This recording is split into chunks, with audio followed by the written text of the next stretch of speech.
Здравствуйте, уважаемые гости и подписчики моего канала. Сегодня мы поговорим немножко о создании аварийного запаса продуктов. На протяжении нескольких лет, уже десятилетий, нам не нужно вообще было беспокоиться о ценах на продовольствие и о создании запасов. Да, цены могут расти там чуть-чуть каждый год, но в целом в течение длительного времени цены примерно держались на одном уровне. Наши супермаркеты всегда были забиты продуктами, мы всегда могли рассчитывать, что цена не изменится. В СССР, конечно, было еще более стабильно, но, к сожалению, сейчас уже совсем другие времена. И все меняется сейчас и не в лучшую сторону. Массивная волна инфляции регулярно ударяет по сельхозтоварам и по производителям продовольствия. Жадные сети взвинчивают цены. И, к сожалению, даже многие эксперты ожидают, что рост цен, который мы сейчас наблюдаем, это только начало. В связи с этим возникают следующие вопросы. А зачем вообще нужно еще, кроме такой вещи, делать запасы каких-то сыпучих продуктов или делать аварийные запасы питания? Во-первых, нас пугают вторым пришествием Христа или первым пришествием Антихриста. Короче, у кого есть запасы, те дольше продержатся. Второе. У кого-то сейчас есть деньги и возможности. А потом, через пару-тройку месяцев, платежи за коммунальные услуги или платежи по кредитам съедят эти возможности, и кушать, может быть, будет и нечего. В-третьих, это банальное вложение средств. Примерно под 30% годовых. В абсолютном выражении. Мелочь, но приятно. В-четвертых, я хочу отдельно сказать об экстремалах определенных, о туризме. Не пляжном, а экстремальном. Например, поход в горы или сплавы на плотах, рафтах по горным рекам. Продолжая предыдущий пункт, аварийный запас пригодится и охотникам, и рыболовам. Укупоренные под вакуумом укупорщиком Медведева прочные пластиковые бутылки со съестным можно закопать в схроны. Они не будут, то есть их не съедят мыши, они не будут по зубам ни мышам, ни разным вредителям. В-пятых, никому, кроме мирового правительства, неизвестно, какие локдауны, пандемии, карантины, изоляции нас ждут впереди. И иметь продуктовую подушку безопасности уже жизненно необходимо. В-шестых, перемены климата, наводнения, засухи, аномальная жара, холода могут привести к сокращению посевов. Нашествие прожорливых насекомых, например, саранчи, будут уничтожать уцелевшие посевы. Пожары, как это мы наблюдаем ежегодно, тоже не способствуют увеличению урожайности. И следствием этого будут неурожаи и наступит голод. Но если вы считаете, что это вас не коснется, если вы уже закупили оружие и патроны, чтобы отбирать для себя еду, тогда не смотрите это видео. А для остальных я хочу показать, как с помощью универсального вакуумного укупорщика Медведева вы сможете сделать свой собственный небольшой стратегический запас. Итак, мы взяли обычную гречку и обычную молочную пластиковую бутылку. Вот она. Нам необходимо хорошенечко утрамбовать все это. Для этого мы воспользуемся вибростоликом. И попробуем. Как видите, у нас есть бутылочки. Здесь практически она под горлышко. Посмотрите. Насыпана. Но на самом деле там целая куча воздуха. Поставим на вибростол. Посмотрите, как уезжает крупа вниз. То есть из нее выходит воздух. Так, надо досыпать в таком случае.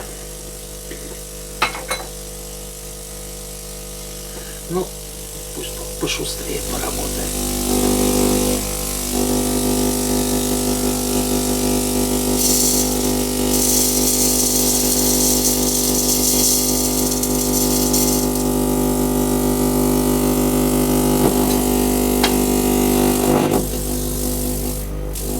Вот мы досыпаем, а оно все вот. Вот. Но у кого нет вибростолика, может потрамбовать просто так.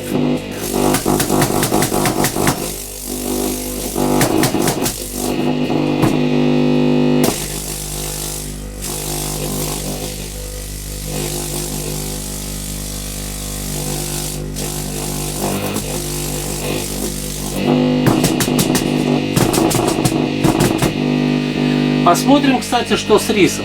Вот рис, 1 килограмм риса вмещается практически в литровую бутылку. Смотрим, насколько уйдет. Опа.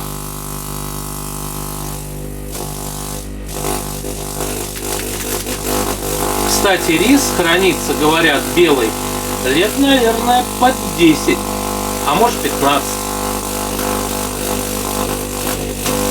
О.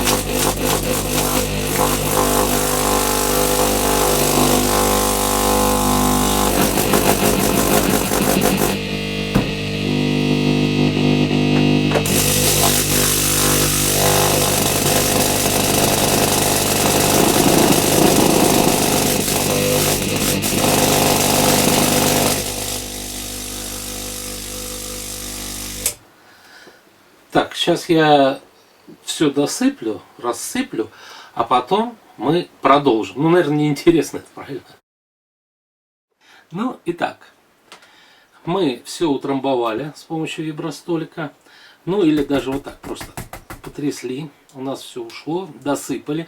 Кстати, риса здесь 910 граммов приблизительно. Вибростолик нам сейчас уже не нужен, мы его отставляем в сторону. Значит, и вот сейчас все вот эти разнокалиберные бутылки, мы будем их укупоривать. Значит, ох, все попадало, ну ничего страшного. Значит, закручиваем наши пробочки.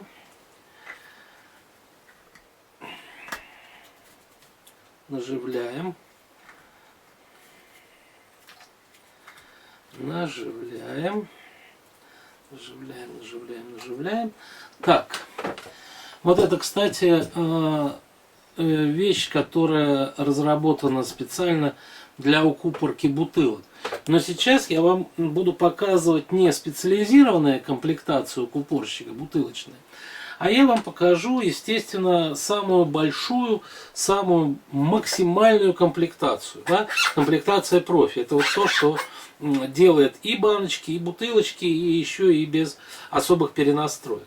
Хотя, да, чтобы сделать вот эти бутылки, необходимо установить дополнительную прокладку. Но это, в принципе, несложно. Итак, давайте посмотрим. Значит, подсоединяем источник вакуума, включаем. Итак, опускаем наш инструмент.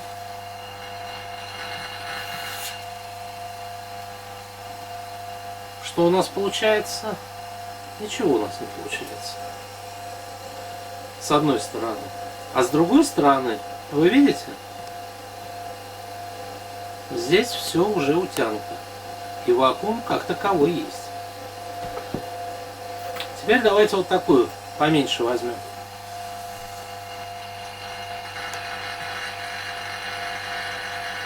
Она все тверже и тверже становится. Вот действительно. Вот посмотрите, если на вакууме-то, то там минус 0,8. Так. Закупорили. Сбросили. Ну, как видите, тоже все это затянуто. Вот у нас есть вот такая бутылочка с макаронами. Значит, вот она сейчас мягкая. Вот. Одели пробочку сюда.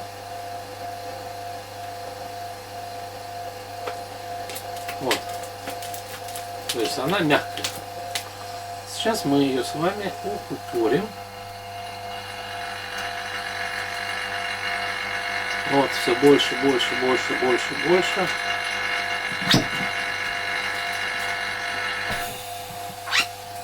Итак, здесь, естественно, надо немножко доворачивать пробку, но в любом случае все, ее уже не прожмешь, она стала кирпичом. Это макароны. Так, ну давайте на рис посмотрим. Ну давайте попробуем рис упаковать. Здесь все то же самое. Укупориваем рис.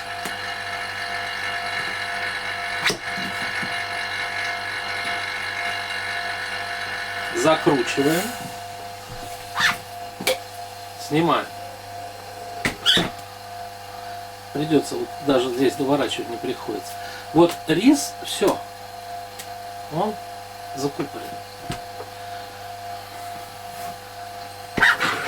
Значит, вот еще у нас тут гречка есть. Но гречка помягче риса, поэтому иногда она сложнее укупоривается. Оп. Все. То же самое. Вот как вы видите, она стала кирпичиком. Так, теперь надо же баночку еще укупорить. Берем универсальный укупорщик, одеваем вот так.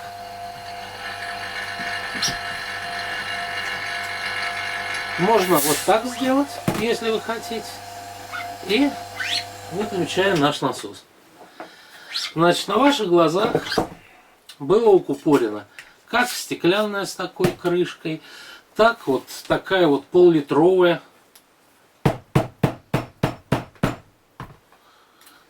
Так и такие вот. Вот. Обратите внимание, что вот под горлышком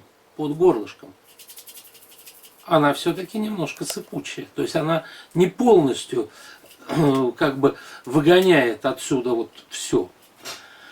Так, значит, для того, чтобы сходить в поход, вот этого более чем достаточно. Чтобы заложить вот это на хранение на год, на 2, на 3, на 4, этого тоже более чем достаточно. Ну а если вы хотите заложить на 10 лет, давайте сделаем, вот посмотрим, кстати, как откроется. Раз, два. Видите, они все выпрямляются.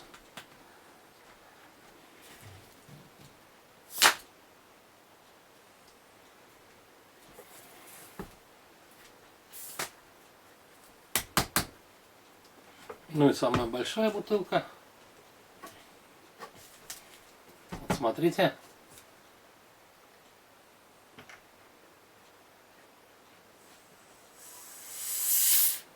Оп. И опять мы стали более-менее мягкие. Так вот, с известного сайта с Поднебесной, бам, и упала. Ну да, он ее выкидывает. Я заказал вот такие мешочки. Это называется поглотитель кислорода. Каждый мешочек стоит примерно рублей 30, что ли. А вот, значит, ну, можно, я думаю, найти дешевле или сделать самим. Как вы видите, данные пакетики также упакованы под вакуум.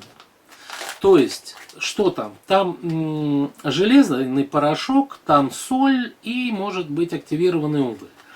То есть, по-хорошему, он забирает влагу из кислорода воздуха, и идет химическая реакция, и остаточный кислород эти пакетики тоже забирают.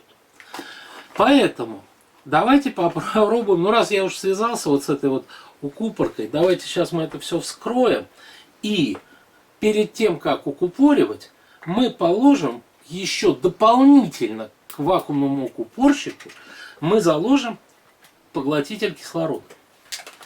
Я думаю, ни живность, ни жучок, ни плеть, ничего там не заведется никогда. Открываем. Закладываем.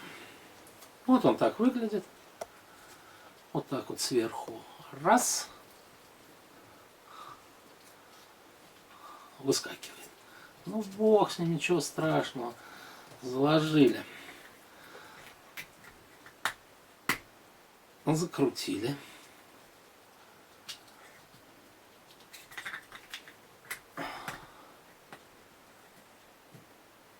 Закрутили. О, мы же забыли открыть баночку. Вон. Положим мы это сюда.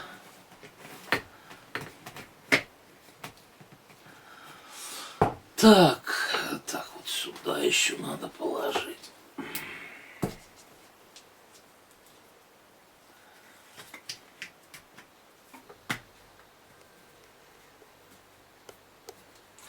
Так, закрутили. Ну, как видите, у нас все мягонькое. Вот.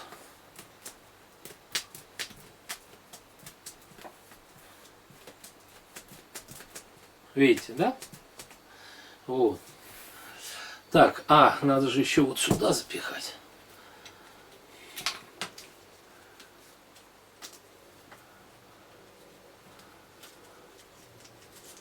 Опа.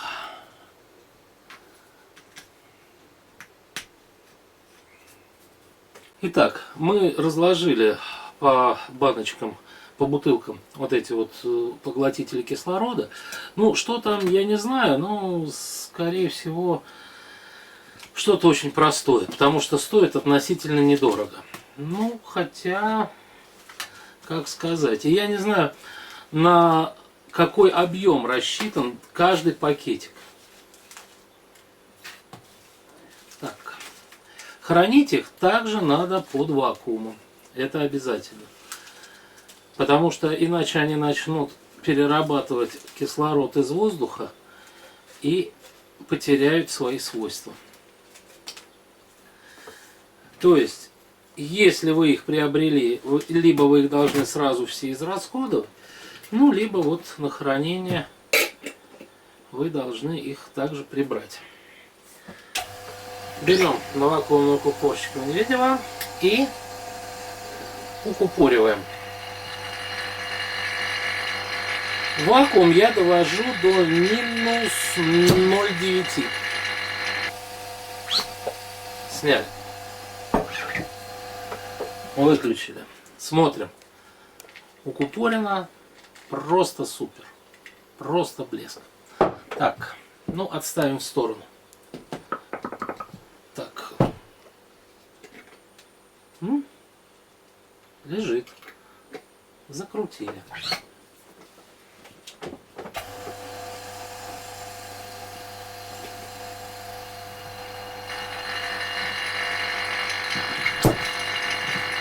Закрутили. Все. Укупорен. Намертво. Так. Теперь берем точно такой же укупорщик, но собранный для укупорки бутылок. В комплектации профи можно делать как бутылки, так и банки, независимо от диаметра крышки, высоты бутылки и ее объема, соответственно. Переставляем. Давайте смотреть. Значит, мы это дело. Опа.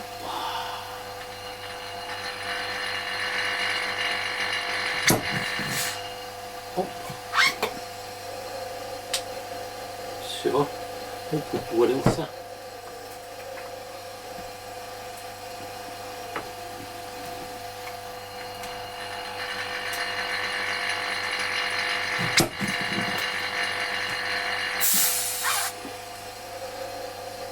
Тоже укупорился.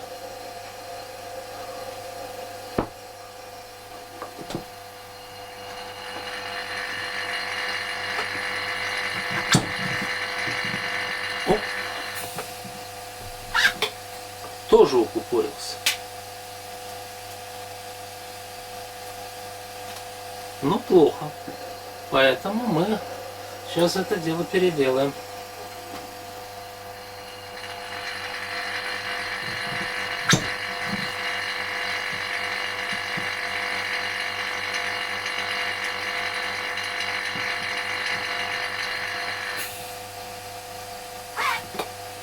Идеально укупорился.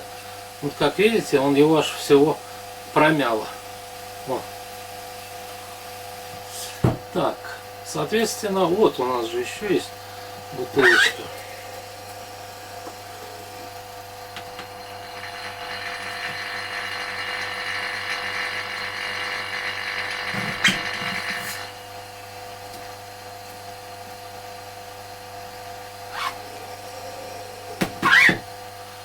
И эту бутылочку укупорила точно так же. Ну и любимые всеми макароны.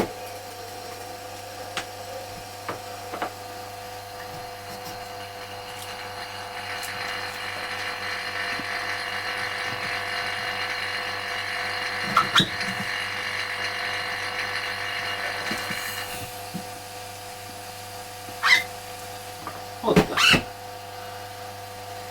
Докрутим. Выключаем.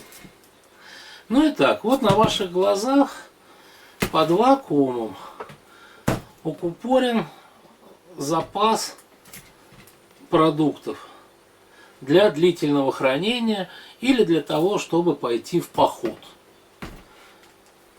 Вот как-то так.